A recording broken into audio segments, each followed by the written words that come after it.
Hi friends, welcome back to Tanya cooking house. ಎಲ್ಲರೂ ಹೇಗಿದ್ದೀರಾ? I hope ಎಲ್ಲರೂ ಚೆನ್ನಾಗಿದ್ದೀರಾ ಅಂತ ಅಂದ್ಕೊಳ್ತೀನಿ. ಇವತ್ತಿನ ರೆಸಿಪಿ ತುಂಬ ಈಸಿಯಾಗಿ ಹಾಗೆ ತುಂಬ ಟೇಸ್ಟಿಯಾಗಿ ತುಂಬ ಕ್ರಿಸ್ಪಿಯಾಗಿ ಕಡಿಮೆ ಪದಾರ್ಥಗಳಲ್ಲಿ ಹೋಟೆಲ್ ಸ್ಟೈಲ್ ರೀತಿಯಲ್ಲಿ ಮಾಡುವಂಥ ಬಂಗುಡೆ ಮೀನಿನ ರವಾ ತವಾ ಫ್ರೈ ಮಾಡುವ ವಿಧಾನ ಹೇಗೆ ನೋಡೋಣ ಬನ್ನಿ.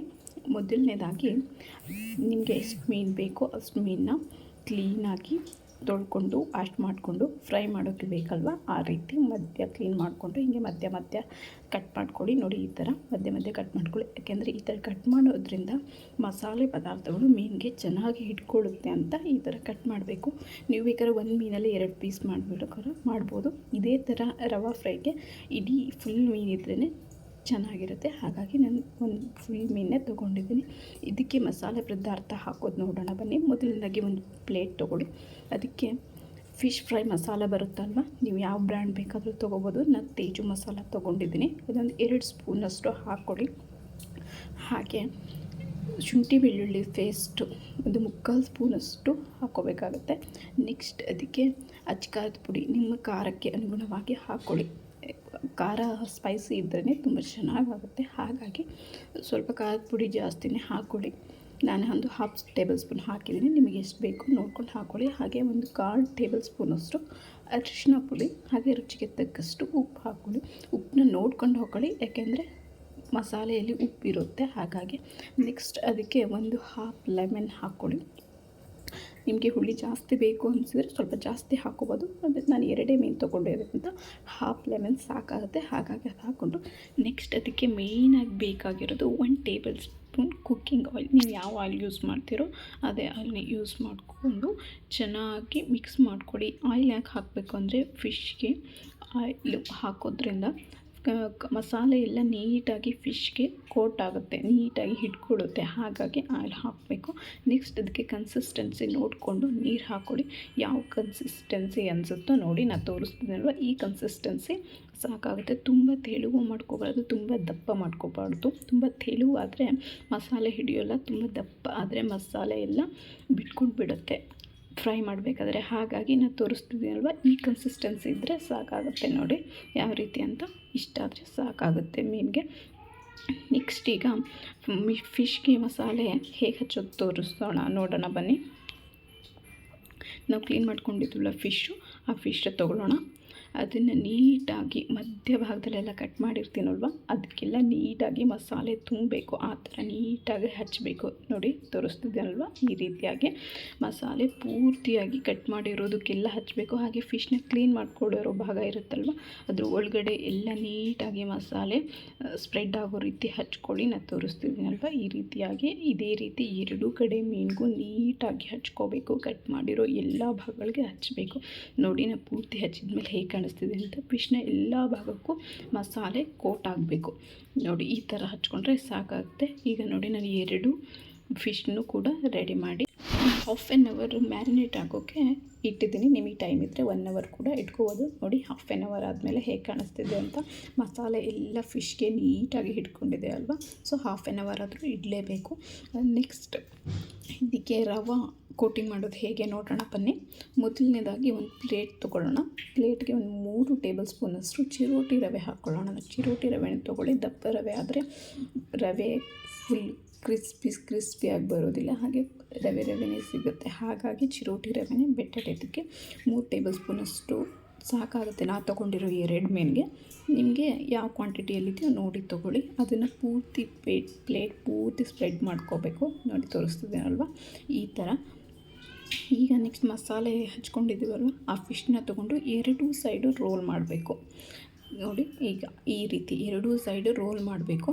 ರೋಲ್ ಮಾಡಿದ ಮೇಲೆ ನೆಕ್ಸ್ಟ್ ಫಿಶ್ಗೆ ಯಾವ ಸೈಡು ಕೋಟಿಂಗ್ ಆಗಿರಲ್ಲ ನೋಡಿ ರವೆ, ಅದನ್ನು ತೊಗೊಂಡು ಕೈಯಲ್ಲಿ ತೊಗೊಂಡು ಸೈಡಲ್ಲಿರೋ ರವೆ ತೊಗೊಂಡು ನೀಟಾಗಿ ಎಲ್ಲ ಕಡೆ ಸ್ಪ್ರೆಡ್ ಮಾಡಬೇಕು. ನಾನು ಮಾಡ್ತಿದ್ದಿಲ್ವ ಅದೇ ರೀತಿ ರವೆ ಪೂರ್ತಿ ಫಿಶ್ ಪೂರ್ತಿ ಕವರ್ ಆಗಬೇಕು. ಆ ರೀತಿ ಪೂರ್ತಿಯಾಗಿ ಮಾಡಬೇಕು. ನೋಡಿ ನಾನು ತೋರಿಸ್ತಿದ್ದೀನಿ ಇದು ಹೇಗೆ ಕವರ್ ಆಗಿದೆ ಅಂತ. ಹೀಗಾದರೆ ಫಿಶ್ಶು ಕ್ರಿಸ್ಪಿಯಾಗಿ ಬರುತ್ತೆ. ನೋಡಿ ತೋರಿಸ್ತಿದ್ದೀನಲ್ವ ಈ ಥರ ಎಲ್ಲ ಸೈಡು ಕೂಡ ರವೆ ಕೋಟಿಂಗ್ ಆಗಬೇಕು. ಅದೇ ರೀತಿಯಾಗಿ ನಾವು ತೊಗೊಂಡಿರೋ 2 ಮೀನಿಗೂ ಮಾಡಿಟ್ಕೊಂಡಿದ್ದೀನಿ. ನೋಡಿ ಹೇಗೆ ಕಾಣಿಸ್ತಿದೆ ಅಂತ. ಈ ಥರ ಮಾಡಿಟ್ಕೋಬೇಕು. ನೆಕ್ಸ್ಟು ಗ್ಯಾಸ್ ಸ್ಟವ್ ಆನ್ ಮಾಡಿಬಿಟ್ಟು ಫಿಶ್ ಫ್ರೈ ಮಾಡೋ ತವಾ ಇರುತ್ತಲ್ವ, ಅದನ್ನು ಬಿಸಿ ಮಾಡೋಕೆ ಇಟ್ಕೋಬೇಕು. ನೀವು ಯಾವ ತವ ಮಾಡ್ತೀರೋ ನಾವು ಐರನ್ ತವ ತೊಗೊಂಡಿದ್ದೀವಿ. ನಾನ್ ಸ್ಟಿಕ್ಕಿಂತ ಐರನ್ ಆದರೆ ಬೆಟರ್ ಅನಿಸುತ್ತೆ. ನಿಮಗೆ ಯಾವ್ದು ಅನುಕೂಲನೋ ಅದನ್ನು ತೊಗೊಳ್ಳಿ. ಅದಕ್ಕೆ ಒಂದು 2 ಟೇಬಲ್ ಸ್ಪೂನಷ್ಟು ಆಯಿಲ್ ಹಾಕಬೇಕು. ನೋಡಿ ಹಾಕಿದ್ರೆ ಈಗ ತವಾ ಪೂರ್ತಿ ಸ್ಪ್ರೆಡ್ ಮಾಡ್ಕೋಬೇಕು. ಫಿಶ್ಶು ಎಲ್ಲ ಕಡೆ ಬೇಯೋದ್ರಿಂದ ತವಾ ಪೂರ್ತಿ ಸ್ಪ್ರೆಡ್ ಮಾಡ್ಕೋಬೇಕು.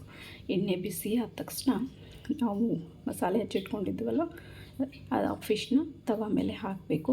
ಈ ಟೈಮಲ್ಲಿ ಫ್ಲೇಮ್ನ ಮೀಡಿಯಮ್ ಸೈಜಲ್ಲೇ ಇಟ್ಕೋಬೇಕು. ಯಾವುದೇ ಕಾರಣಕ್ಕೂ ಹೈ ಫ್ಲೇಮಲ್ಲಿ ಇಟ್ಕೋಬೇಡಿ. ಹೈ ಫ್ಲೇಮಲ್ಲಿ ಇಟ್ಕೊಂಡ್ರೆ ಫಿಶ್ಶು ಮೇಲ್ಗಡೆ ಬೇಗ ಕಪ್ಪಾಗಿಬಿಡುತ್ತೆ, ಸೀದು ಹೋಗುತ್ತೆ. ಆದರೆ ಒಳಗಡೆ ಫಿಶ್ ಬೇಯ್ದಿರಲ್ಲ. ಹಾಗಾಗಿ ಮೀಡಿಯಮ್ ಫ್ಲೇಮಲ್ಲೇ ಬೇಯಿಸಬೇಕಾಗುತ್ತೆ ಫಿಶ್ನ. ಯಾವುದೇ ಕಾರಣಕ್ಕೂ ಹೈ ಫ್ಲೇಮಲ್ಲೇ ಬೇಯಿಸಬೇಡಿ. ಮೀಡಿಯಮ್ ಅಥವಾ ಲೋ ಫ್ಲೇಮಲ್ಲಿ ಫಿಶ್ನ ಬೇಯಿಸಿದರೆ ಫಿಶ್ಶು ತುಂಬ ಕ್ಲಿಯರ್ ಆಗುತ್ತೆ. ನೋಡಿ ಇವಾಗ ಒಂದು ಸೈಡು ಆಗಿದೆ ಫಿಶ್ಶು. ಯಾವ ರೀತಿ ಒಂದು 4 ಮಿನಿಟ್ಸ್ ಆಗಿದೆ. ಈಗ ಒಂದು ಸೈಡು ನೀಟಾಗಿ ಬೇಯ್ದಿದೆ. ಹೇಗೆ ಕಾಣಿಸ್ತಿದೆ ನೋಡಿ, ಈ ಥರ ಆಗಬೇಕು fish.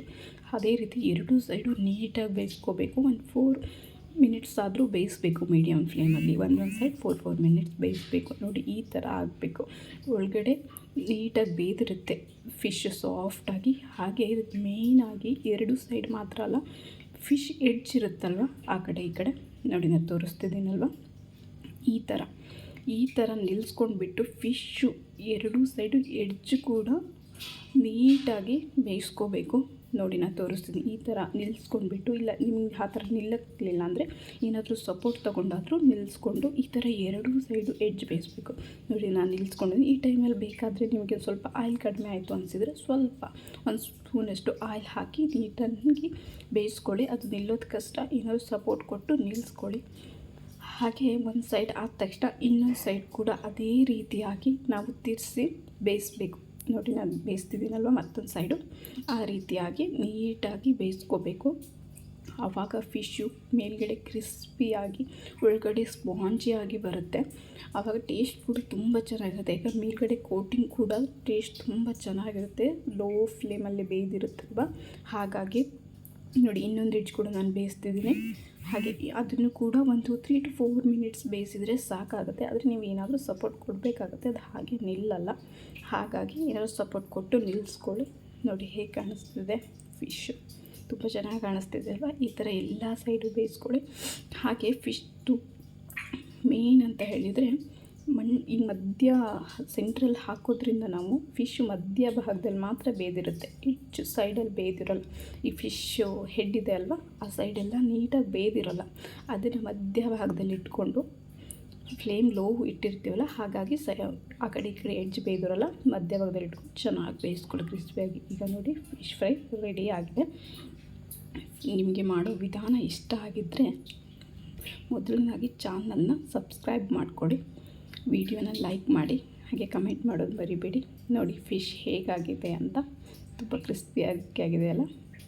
Okay, thank you for watching.